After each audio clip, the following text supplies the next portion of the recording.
Hey everyone! In this video, I'll show you how to create an account on Deepseek. So let's get started. First, open the Deepseek application on your iPhone or Android device. Once you're on the login page, you'll see a few options at the bottom. You can sign up instantly using your Google account or Apple ID. Just tap and connect.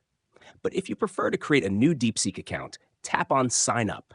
And then here, you'll be asked to enter your email in this field, and then enter your password that you want to keep. And then here again, enter your password to confirm. Once that's done, you have to click on the Send Code button.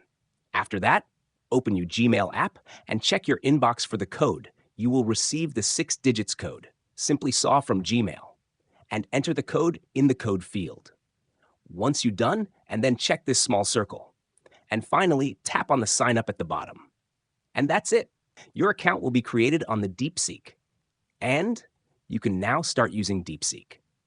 If you found this video helpful, give it a thumbs up and subscribe to our channel for more tech tips.